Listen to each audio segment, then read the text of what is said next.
Good afternoon or good noon, ladies and gentlemen. Welcome to the Foreign Correspondents Club of Japan. My name is Allan Thornton. I'm a member of this club and will be moderating this event. Thank you very much for coming today. And the event today comes at a very important time when the trade in animal parts, especially elephants, is increasing at high rates. That is very much threatening the wildlife, and that's why we have invited Mr. Allan Thornton.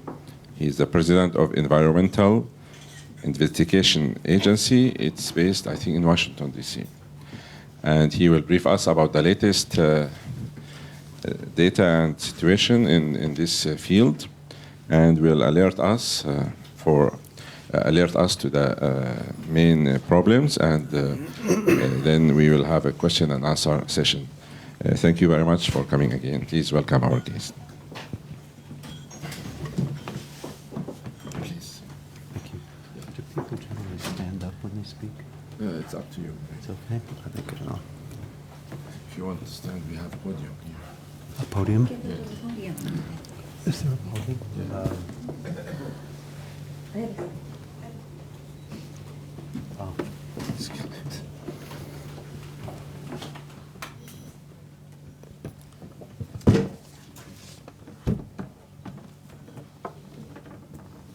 Thank you so much.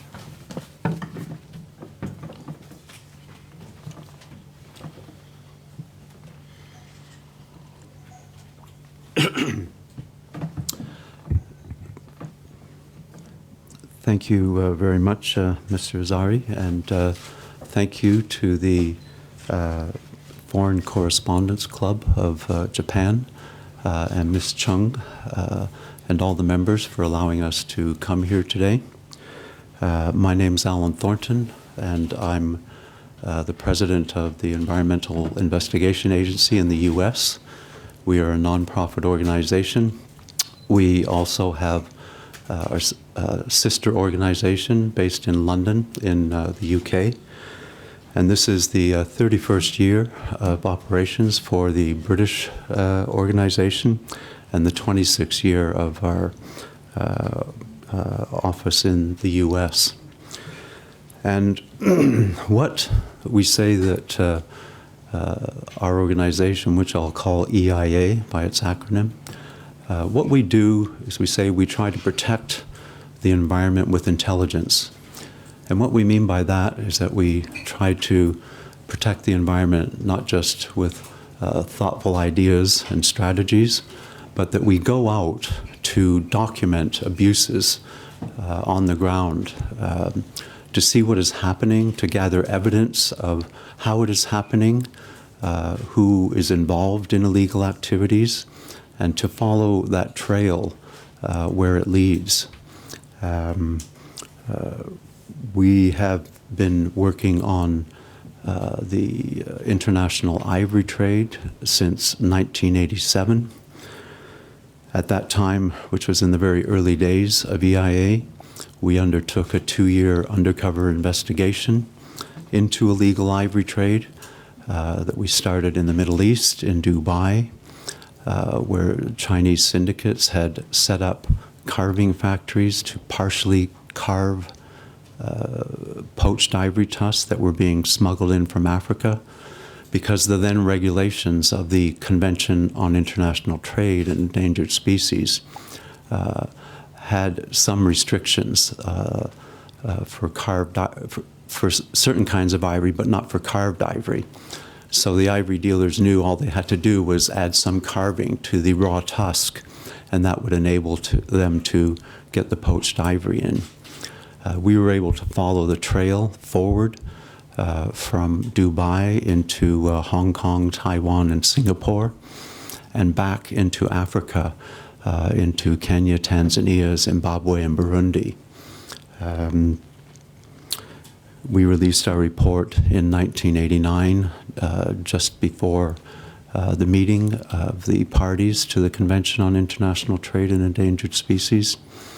We had worked very closely with the government of Tanzania, which was the first African elephant range state to propose that all African elephant populations should be protected on what is called the Appendix 1 of the Convention, which is known by the acronym of CITES. At that time, around 70,000 elephants were being killed each year for their ivory. It was estimated that 94% of all the ivory in trade was illegal in origin. That means it had come from being illegally killed by poachers. The international ban on ivory trade came into effect in January of 1990. At that time, Japan was the world's biggest importer of elephant ivory. Japan and Hong Kong accounted for around 70% of global imports of ivory. Between 1970 and 1989, thousands of tons of ivory were imported into Japan and Hong Kong, accounting for about 240,000 elephants. In the 10 years before the ban, the African elephant population in Africa, the elephant population in Africa was reduced by half, from about 1.3 million to about 624,000. And for the next 8 years, the ban on international ivory trade had a remarkable impact. We had contacts in many, many countries around Africa. And what happened after about the first 3 or 4 months of the ivory ban is that the global ivory trade essentially collapsed, because when the markets of Europe, America, and Japan slammed shut, it removed the incentive for poachers to go out and kill elephants. And within about a year, we started to hear from all our friends around Africa that there's elephant babies everywhere, there's babies. And we saw that the elephants began to repopulate in many countries. In 1992, and again in 1994, and in 1997, Japan, with 4 southern African countries, Zimbabwe, South Africa, Namibia, and Botswana, sought to dismantle the ban, partially dismantle it, so that Japan could again buy legal ivory and from the 4 southern African countries. In 1992, that proposal was rejected. It was rejected again in 1994. In 1997, it passed. It should be noted that the overwhelming majority of African elephant range states opposed the downlisting of the southern African elephants. They believed that it would lead to stimulation of demand for ivory and increased poaching. In 1999, the first legal ivory sale went ahead with the Japanese traders buying several tens of tons, I believe it was 45, 50 tons of ivory from the legal auctions from the 4 southern African countries. And we began to hear from our friends around Africa that poaching started to tick up a little bit, noticeably. And over time, China began to suggest that they should have ivory trade too, because if Japan had it, they should have it too. Our organization had done numerous investigations into the ivory trade in China. We found there were virtually no controls there. There was large-scale government involvement in illegal ivory trade. We had evidence that there were permits being issued illegally to export ivory to countries, including Japan. And despite that, in 2007, a vote was taken by the governing body of CITES as to whether China should be allowed to go ahead. It was turned down that year, But in 2008, a proposal came back and gained the support of the members of CITES, and China was allowed to have a legal ivory trade. I should point out that virtually almost the entire community of conservationists, environmentalists, animal protectors opposed China getting legal ivory trade, and WWF and Traffic were two of the very few groups supporting their bid. Sadly, as we all know now, that was led to an extraordinary and rapid increase in poaching and massive shipments of illegal ivory to China. In the early 2000s, our attention was drawn back to Japan again. And we were aware of a criminal syndicate that was operating in Malawi and Zambia, and they were gathering ivory to ship to Asia. In 2002, the Director of Wildlife of Zambia alerted EIA to a huge shipment of poached ivory heading for Japan, and we were able to support their effort to have the CITES Secretariat trigger the seizure of 6 tons of ivory in Singapore in 2002. That ivory was destined for Yokohama. It was one of a number of shipments. Our investigators went to Malawi and Zambia and saw shipping documents that showed this same syndicate had previously sent at least 14 shipments of ivory, estimated to have been between 100 and 150 tons. We know that at least 4 of those shipments also came to Yokohama. We tried to find out what investigations were going on pertaining to the Singapore shipment by the Japanese enforcement authorities, but we couldn't find any information. We actually went to the warehouse in Yokohama to see where the ivory was destined and where the previous shipments had been received. It's a small company, but as far as we were aware or could find out, no enforcement actions were taken to identify the syndicate that was behind those shipments. In 2006, the CITES Secretariat sent a verification mission to Japan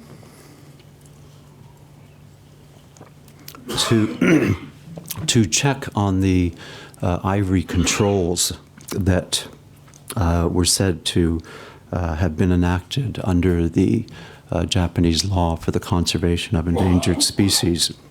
And this was in preparation for a second sale of ivory through legal sale of auctions from the 4 southern African countries to Japan and China. And in the report that the CITES Secretariat had, after consulting extensively with the various ministries and departments here in Japan, they spoke about a registration scheme, and a registration scheme for raw tusks, whole tusks. And the point of having a registration scheme was not to protect property rights per se, but it was intended to be able to detect and identify illegal tusks coming onto the market and to exclude them from the Japanese market. And it was reported that that Japan would require proof of legal origin and acquisition before any tusk was approved. And there have been a lot of reports coming to us that there was not much proof being required. We heard this for some years, and if you have our report and look on page 8, you'll see there's a table there on the left-hand side of the number of tusks coming into Japan, or being registered in Japan.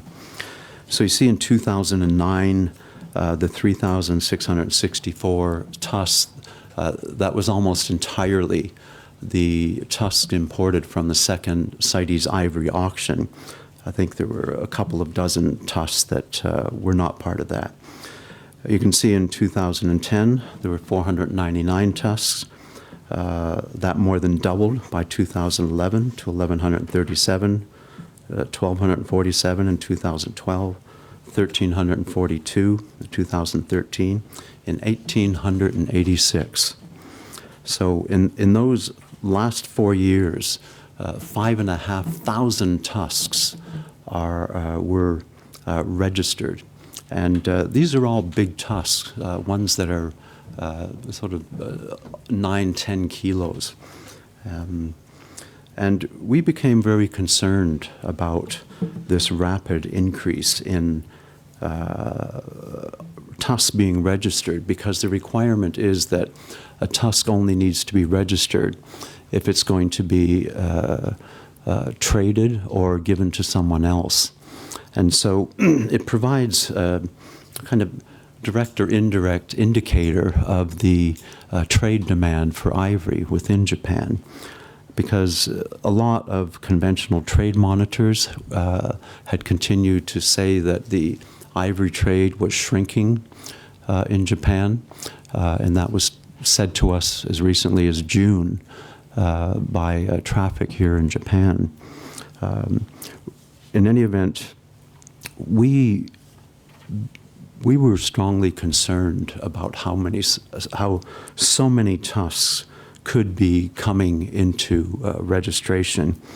If you exclude the legal ivory that was brought into the country from the CITES auctions, about 190 tons of ivory have been registered since 1995. We decided that we wanted to figure out a way that we could test the integrity of the registration scheme here. The Minister of Economy, Trade and Industry and the Ministry of Environment take the leading authority to oversee and the domestic ivory trade here and the various measures that are supposed to control it and prevent illegal trade. So we had seen a number of companies advertising to buy raw tusks.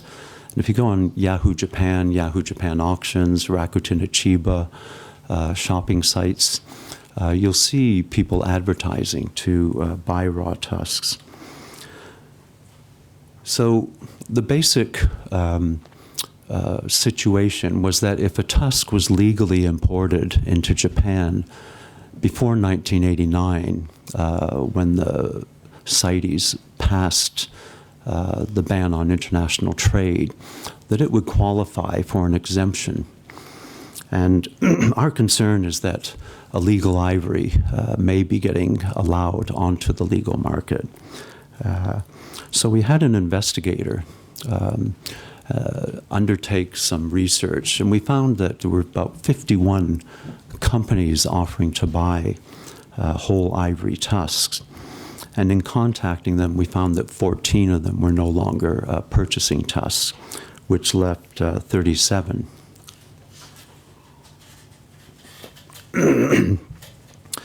So the investigator was given the mandate to make contact with these traders, to offer them a tusk that had come to her after her father's death, with a specific statement that that tusk had been acquired around the year 2000, so that it was very clear that it did not qualify for the exemption of having been in the country before 1989.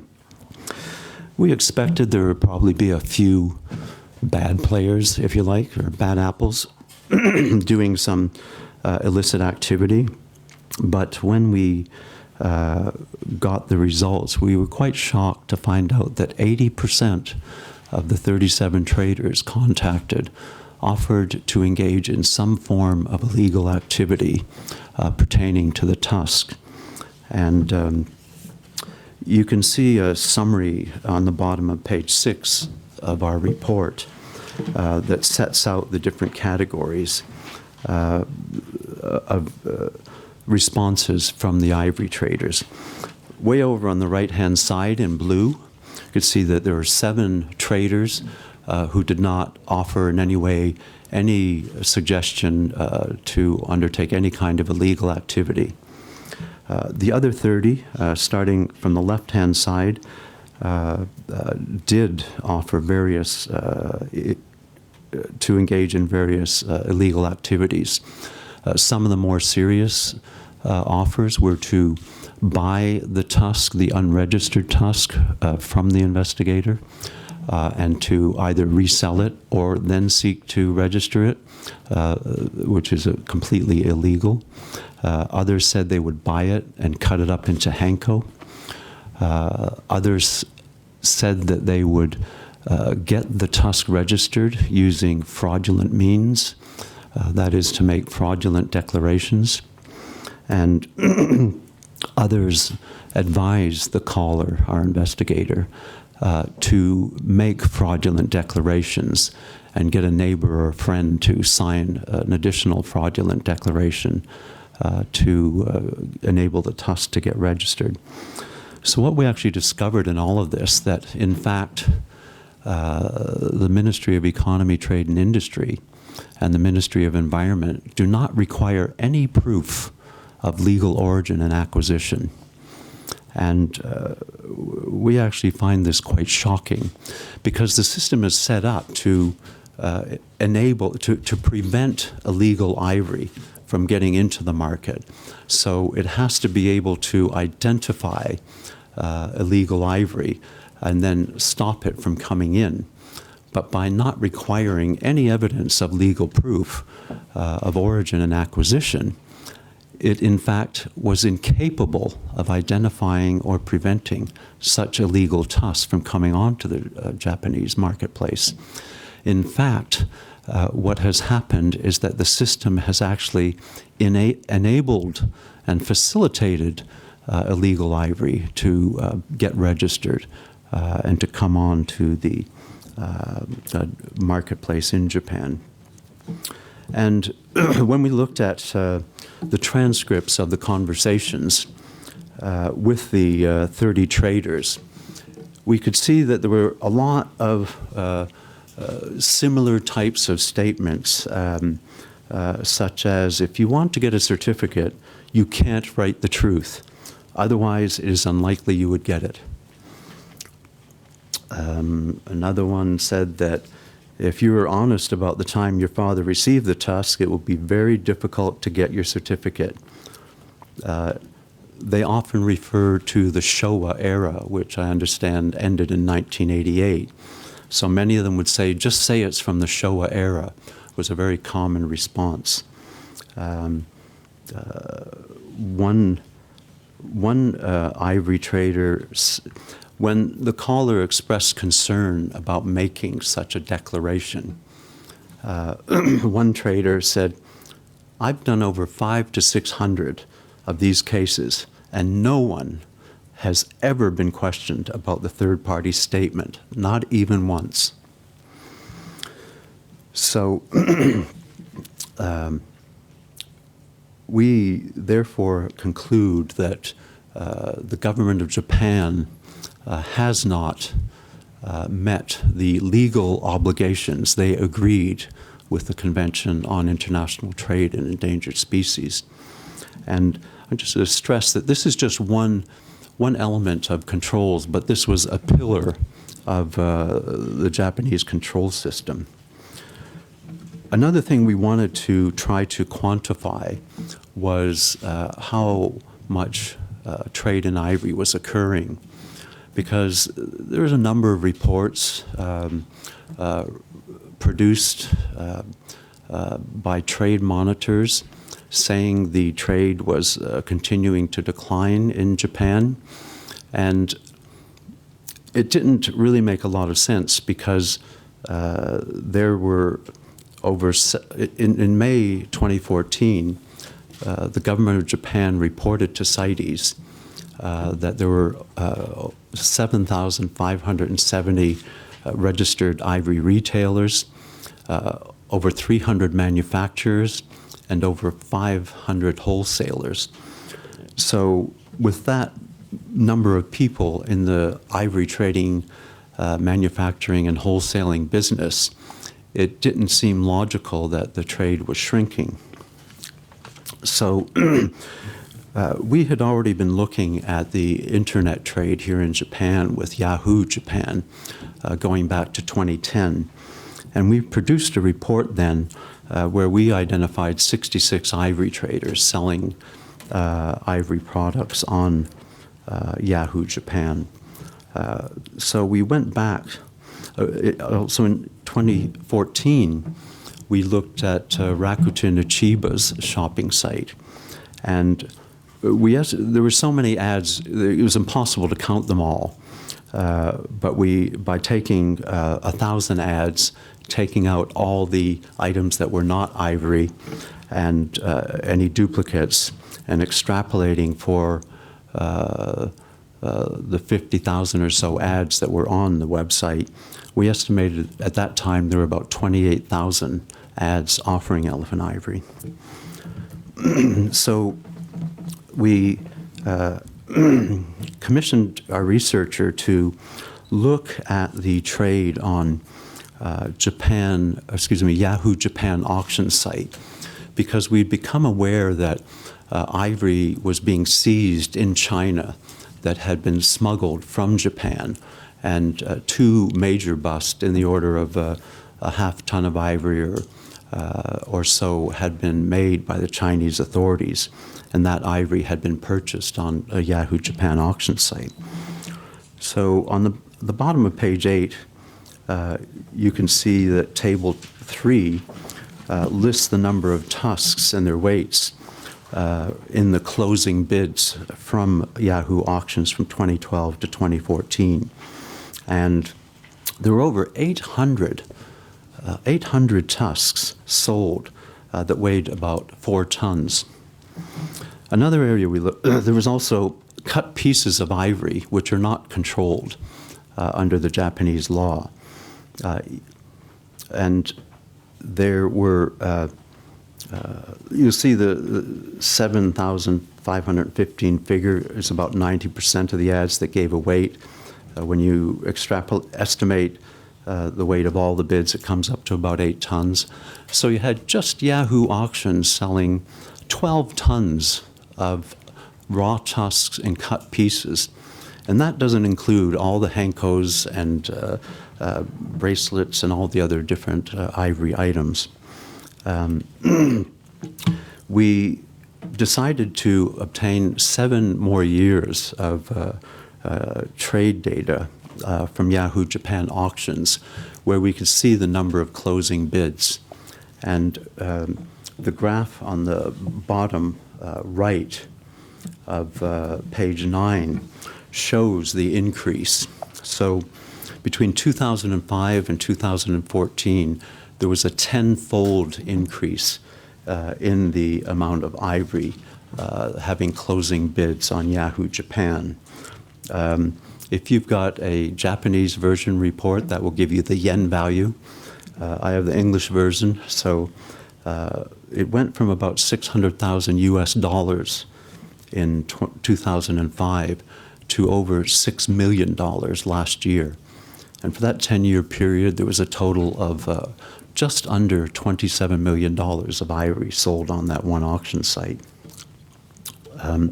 We then went back to the shopping sites of Yahoo Japan and Rakuten Ichiba.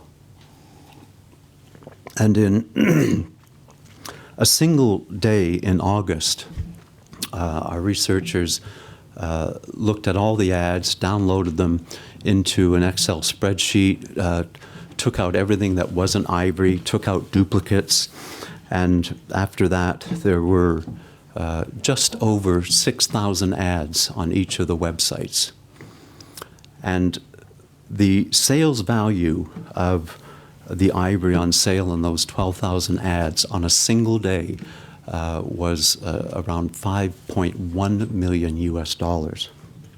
So now what we also found is that there are a host of other critical control measures that Japan had said were in place and told CITES were in place. They were like pillars of their enforcement. But when we looked at those controls, we could also see that there didn't seem to be any enforcement or control at all. For instance, after we did our February 2014 report on Rakuten, Traffic locally looked at all the ivory sellers on Yahoo Japan shopping and auction sites and Rakuten Chiba shopping and auction sites. And if you're selling ivory, trading ivory in Japan, you're supposed to be registered with the Ministry of Economy, Trade and Industry, or you have to notify your details, where you're located and how much ivory you have in stock. And so Traffic found that up to 57 companies were not registered. And again, we were really surprised because these are the two biggest, most prominent shopping sites in Japan that we had first noticed in 2010 were selling large amounts of ivory. And to have 57 dealers operating illegally with no one in any ministry in the government detecting or taking action, responding to their illegal activities, I think indicates the almost complete absence of controls over the ivory trade. Another area we looked at was the activities of the bidding services. The bidding service is essentially a service that will make a bid on your behalf with any of the Japanese on-site auction companies. And there's some that are working within Japan and others working from Hong Kong, China, Taiwan, Korea. And when we began to look, we could find that places in Hong Kong and other countries were offering to sell ivory that was being, or to arrange to buy ivory being sold on Yahoo auctions and to courier it to whoever wanted to make a bid and buy it. And needless to say, this is completely illegal under CITES regulations. And again, these companies are operating quite openly. Now, as this is happening, I'd just like to remind you that the poaching in Africa has been industrial scale between 2011 2013. It's calculated that at least 100,000 elephants were poached. The current figure is that at least 30,000 and possibly as many as 50,000 are being poached each year now. And as some of you may know, President Obama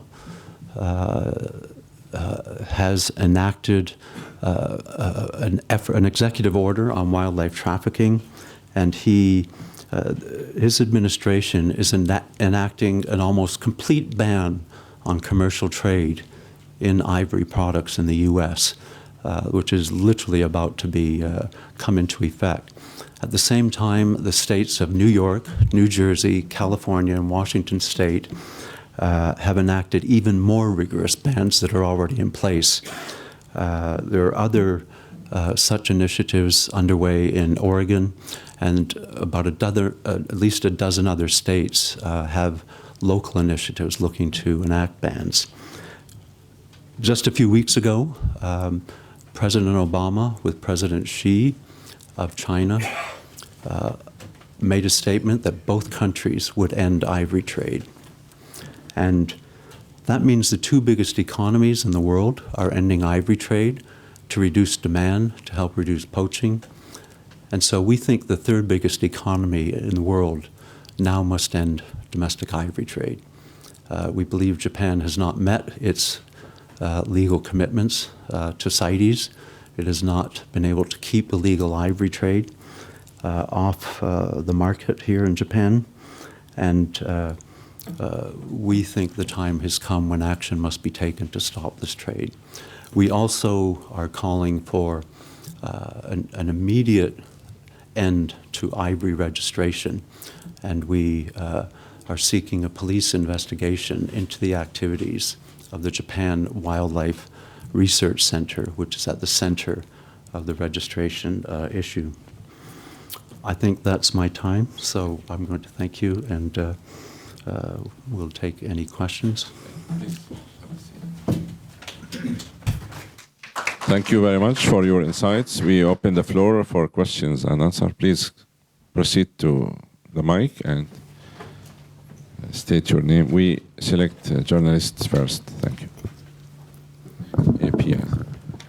Okay. Elaine Kurtenbach, Associated Press. Thank you very much. Just to get started, do you think that the efforts by the U.S. and China will help to sort of, in a backwards way, curb what's going on through Japan? Or do you feel that Japan is truly a weak link in this ivory laundering situation and that there's no way for that to change until something happens here? Yes, I believe there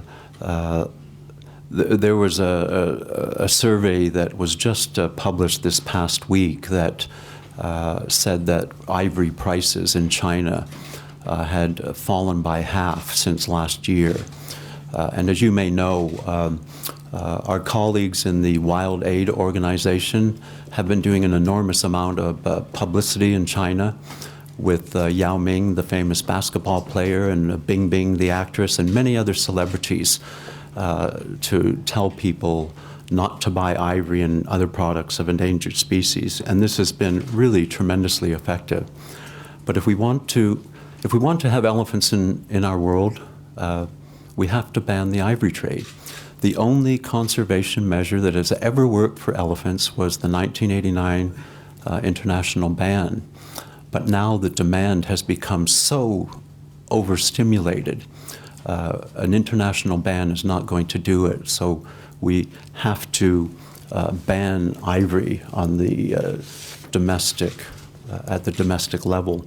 And just a few weeks ago, November 4th, 25 African nations issued a declaration called the Cotonou Declaration that I believe is made available, or my colleague Danielle here in the front row has copies in English and Japanese. And one of the things they called for was to have all elephants reprotected on Appendix 1 of CITES, and called for all countries to ban domestic ivory trade. So as far as Japan goes, there has been 17 years that the government of Japan has had to get controls right. And sadly, they have been a very serious failure. So there can't be another chance because the elephants are going extremely quickly. And if we want to see elephants stay in our world, the ivory trade has to be banned. Thank you. Next question. Okay, let me ask a quick question. What's the size of the market in dollars in the world, latest size in the ivory trade? The actual amount of the value of the ivory trade is not known because the vast majority of it's legal. There's been estimates upwards of $1 billion to several billion dollars. But when you see the amount of ivory that has moved in recent years, and dozens of tons that have been seized, where traditionally enforcement officers say you only ever seize 5 to 10% of contraband. So we know that hundreds and hundreds of tons of ivory are making their way illegally onto the world market. I mean, the other thing about ivory is it's a corrupting force. wherever it is, in country after country in Africa, when you have ivory trade, corruption springs up because the criminal syndicates can go to someone in a position of power and pay them off, and then they've got high-level protection. And the frontline rangers that might be making $20 or $30 a month go out and risk their lives to protect their elephants. Hundreds of them are killed. I believe it's like 1,000 in the last 10 years. Conversely, when the international ivory ban was in power, it completely changed because it empowered everyone in the front line of enforcement. If you were a ranger, this happened in Tanzania after the ban, and a couple of rangers found a member of parliament with 65 tusks in his Range Rover, and he tried to use an excuse, the kind of excuse that always would have worked before, that, oh, I'm going to get a permit. I said, no, you're busted. And he was prosecuted. And so it empowers enforcement to have the ban because it simplifies everything. And it gives the authority to the people on the ground to protect elephants. The ban then also had a knock-on effect for a lot of other species that would also be poached, and poaching of other species also declined.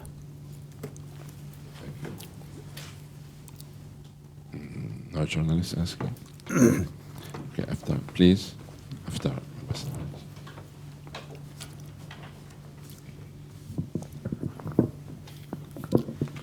I'm Kyoko Hasegawa with AFP. With your report, have you contacted the Japanese authorities or investigative organizations? The government authorities?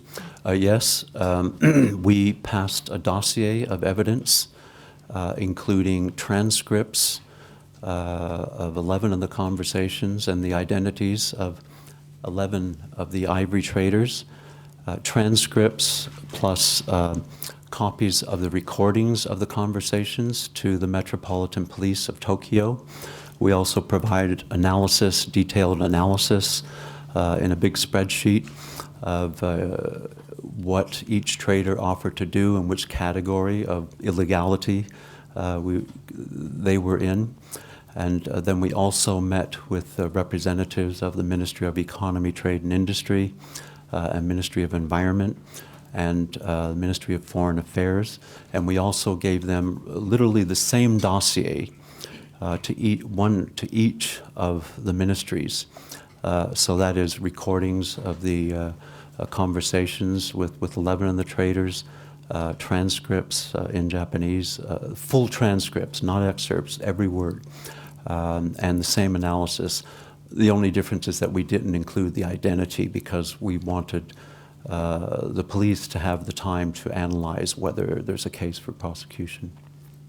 We offered to work cooperatively with the ministries to seek to end ivory trade, and we stress that we work all over the world and we work with enforcement and policymakers to actually create positive outcomes that are achievable and that actually work. So that's what we would offer to do. Were the reactions positive, or I guess they were fairly surprised.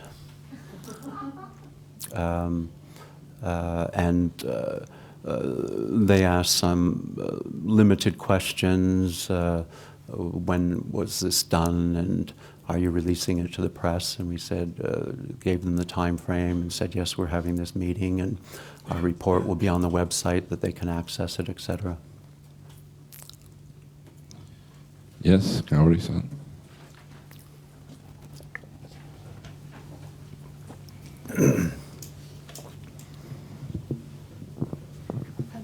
Kaori Hitomi from Associated Press once again with TV division. Just curious, what you found and why you are investigating. How did you find these retailers on internet site?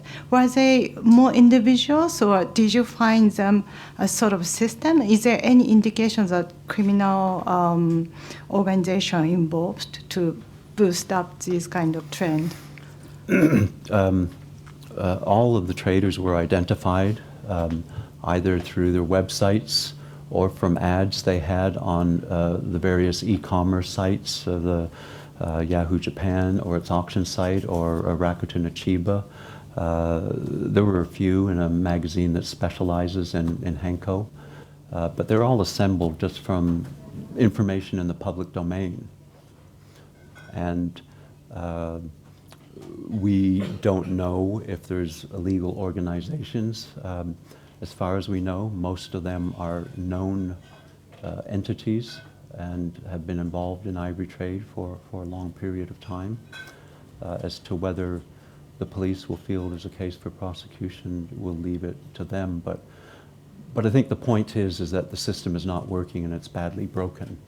And we believe the government of Japan has a responsibility to CITES and to the range states of Africa in particular to act to help them protect their elephants. Thank you. Okay, you and then Ambassador, please.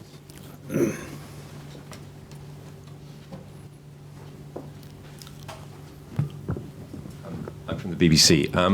Couple of questions. One is, you described this massive increase in elephant poaching over the last 5 to 10 years.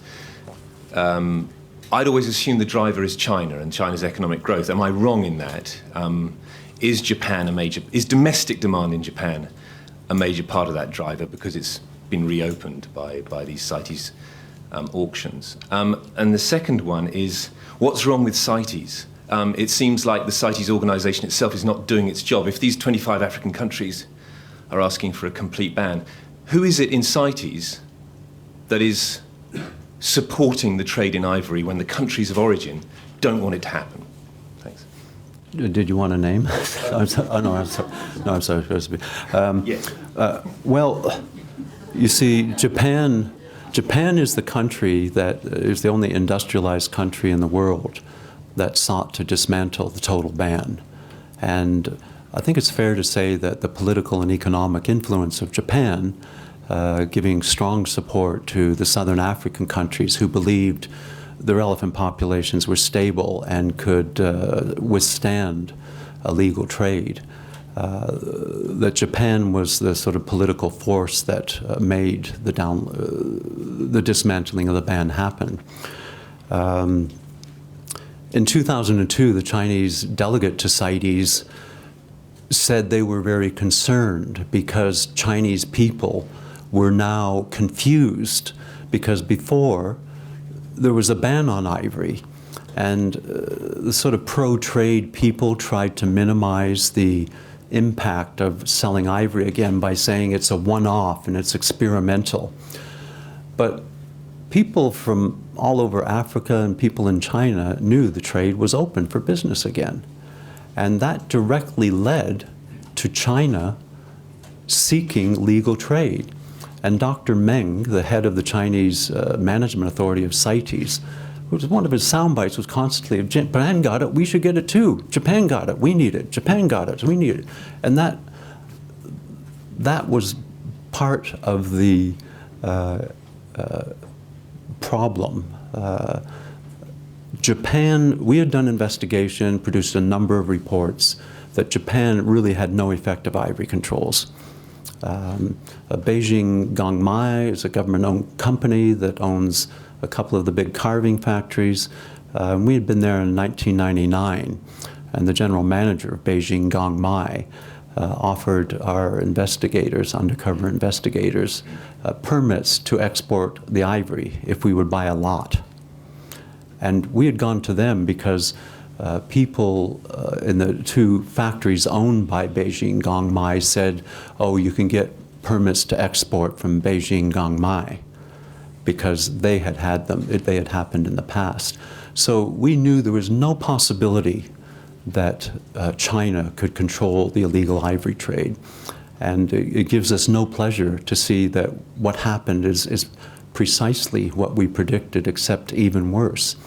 And the rise and the sort of brazen illegalities of the trade to China, I think, kind of obscured what was happening in Japan.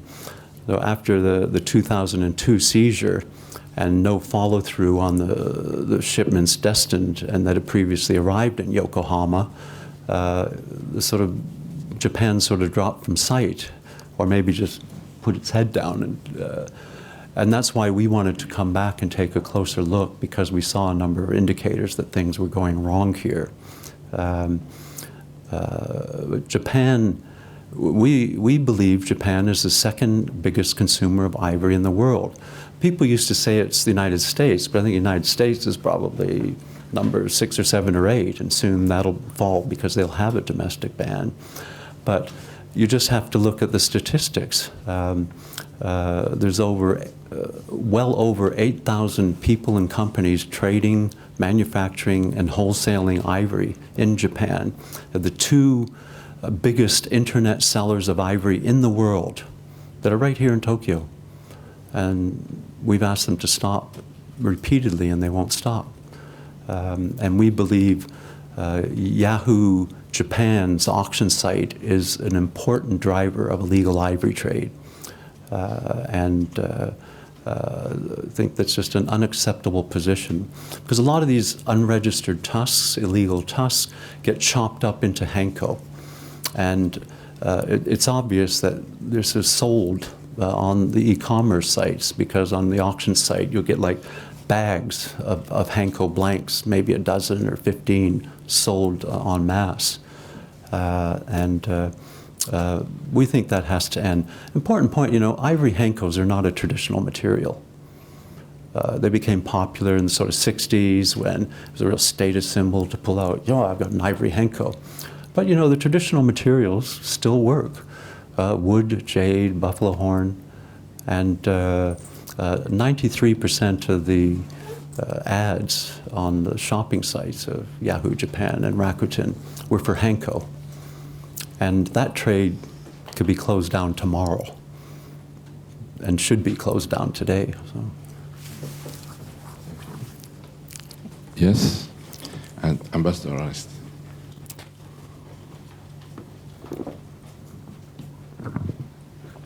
Hi, my name is Takenaka. I'm from Reuters. This is a kind of a follow-up question to your organization's conversation with government authorities in Japan. Apparently, they were surprised to see what you have discovered. But beyond that, did they say something about their future actions? Did they give you some word indicating maybe they will take some action, maybe toward the banning of the ivory trade, or to make the existing regulations more effective, or something like that? And just additionally, just a couple of fact-checking questions. So Japan, you believe, is the second largest consumer of ivory.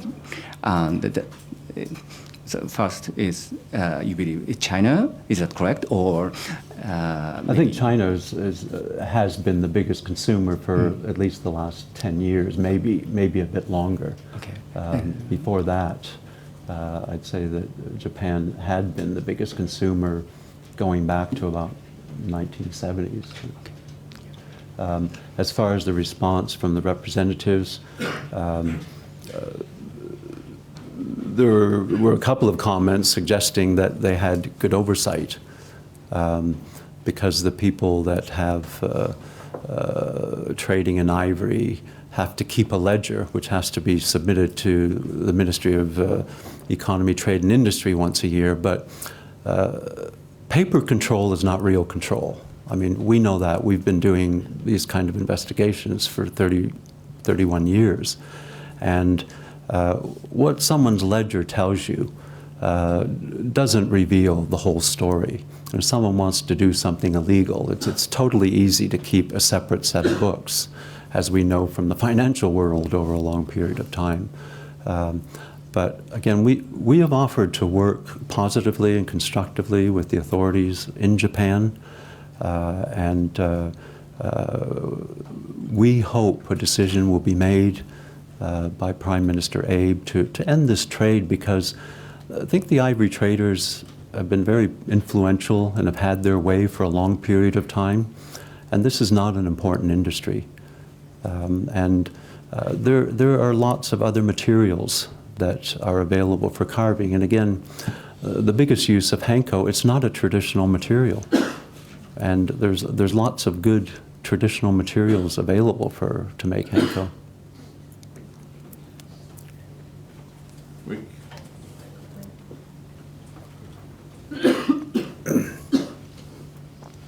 Elaine Kurtenbach of AP again. Just one quick follow-up to the questions about criminal syndicates.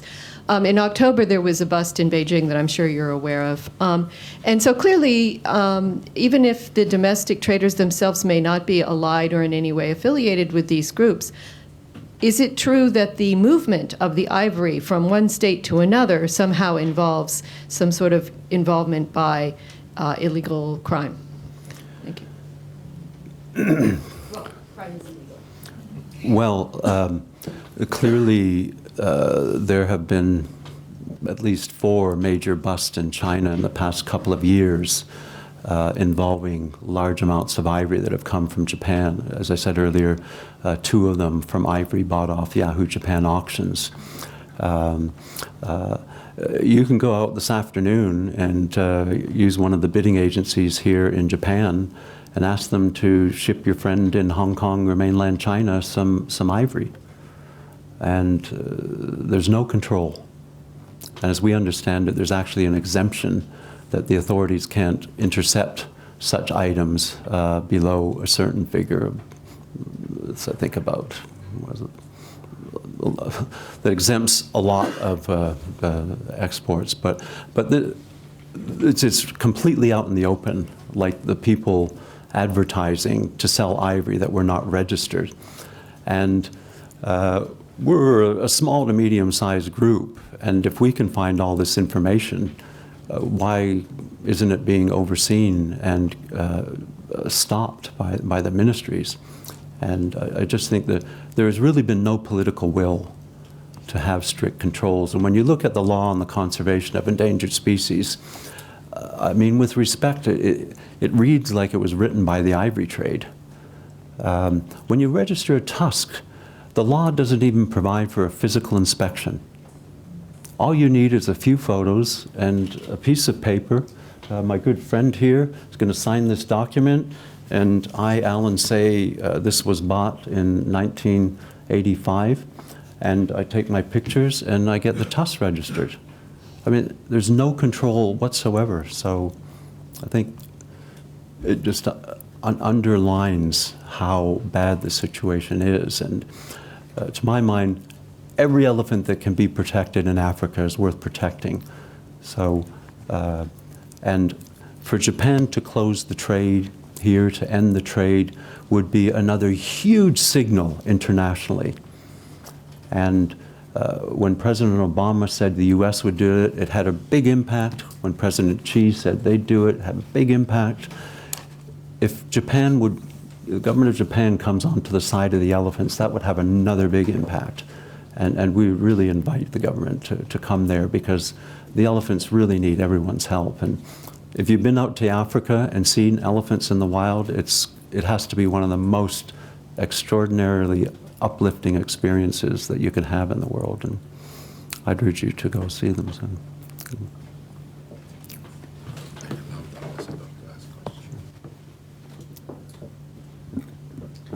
Khalil Hassan, I am honorary member. Thank you first for this excellent presentation. I'm very impressed by your passion for saving elephants. Usually, business involves trader and consumer. My question is, what is attractive about ivory that consumers are so attracted toward it? The second question, what did we do about consumer side of this? If you work on the consumer, the trader cannot benefit. But what have been done about that? Thank you, sir. I mean, traditionally, thank you. Traditionally, ivory is just a status symbol. You know, it's something you say, hey, look at me. I'm special. I've got money. I'm a wealthy person. I don't know. It's just buying prominent, expensive goods. Some often is used by people to gain attention or status. As with the consumers here, we would love to do a campaign that, like Wild Aid has done in China, which has huge impact, to tell people what's happening to the elephants in Africa. And I mean, in China, Wild Aid has done things people would just never imagine could be achieved, where they have dozens of celebrities going on Chinese state TV with dramatic pictures like Yao Ming running to catch a bullet before it hits the elephant in the head. And their slogan is, when the buying stops, the killing can stop too. And that is so true, because if people keep buying, the elephants will keep being killed. And we would love to see some consumer-related work done here in Japan. All you need is a TV station that will give you the time to run public service announcements, and people, celebrities that would like to be involved. So if you know any famous people that would like to help, we'd be glad to hear from them. Yes, ma'am.